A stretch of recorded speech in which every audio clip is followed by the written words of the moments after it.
William Marcy Boss Tweed was a famous corrupt politician during the Gilded Age.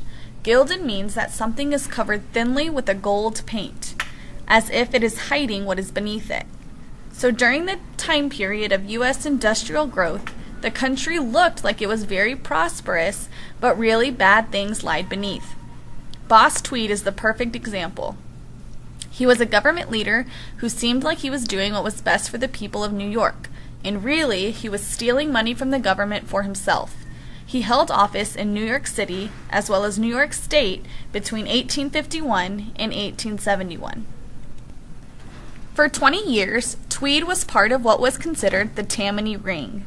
The name was given because he and his other politician friends worked from the Tammany Hall building. The other people in his group were Oakley Hall, the mayor, Richard Slippery Conley, the comptroller or treasurer, Peter Sweeney, the district attorney, city chamberlain, and George Plunkett, who later joined them. Tweed himself held all different offices, including the state senator.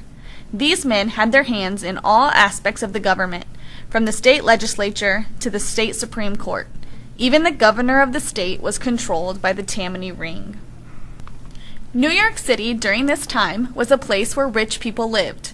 People who stood at the luxury hotels that lined some of the streets. People who went to fancy restaurants and who owned the mansions on Fifth Avenue. It was a city of many different types of people living completely different lives. Yet it was not a nice place to live during this time. The city was overpopulated with immigrants and the poor. There were bad living conditions in the tenements. The streets were broken messes. Garbage was simply thrown everywhere, which made people sick, and crime was at the highest of rates. Streets were nicknamed Rotten Row, Ragpickers Row, and Cockroach Row. Gangs and slums were everywhere.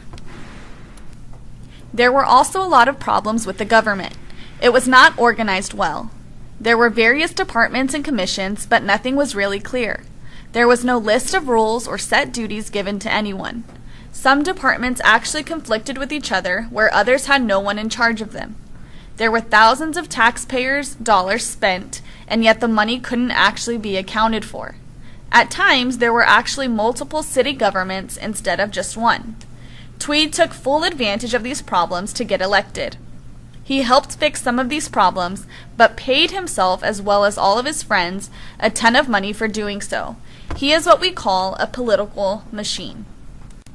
The Tammany Ring machine made their money using honest graft. Graft is defined as the dishonest use of a politician's authority for personal gain.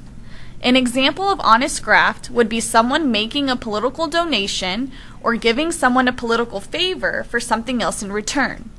So, if Tweed asked you to vote for him in the next election, and in return he would hire you at the Tammany Hall, where you would make more money than at your current job, he would be using graft.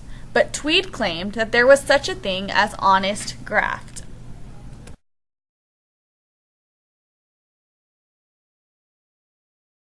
So how did these men actually get the power and authority needed to make such riches in New York City? First, they filled the government with people who were out of work and needed jobs. They created these jobs so that the government would not only be more organized, but the city would improve. They hired people to oversee departments, to build new roads, buildings, and parks. So you would think that they improved the city, right? Well, let's remember that they were still corrupt. Tweed only hired people who would support him and his own ideas. He would go to these people and give them a job in return for a vote at the next election to keep him in office.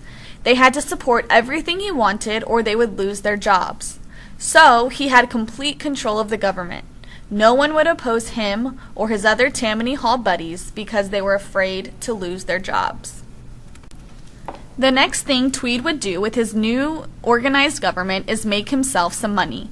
He would make his construction friends charge the most amount of money possible for all of their new construction in the city. And the ring kept the difference. For example, if a road really costs $500 to pave, the company would charge $5,000 for the job. Then the Tammany Ring pays the construction company $500 for the job and pockets about $3,500 for themselves. The extra $1,000 would also go to the construction company so they would keep Tweed secret and keep overcharging the government. This is how they were corrupt. They did this with all kinds of things, from supplies for their office buildings to garbage trucks. A building that the Tammany Ring was in charge of constructing cost taxpayers over $12 million, but the real construction was only $250,000. 3 tables and 4 chairs cost taxpayers $179,000. Carpeting in a building costs $350,000, and the list goes on and on. But during the Progressive Era, muckrakers, or people who dug up the dirt and corruption of society, showed the public what the Tammany Ring was all about.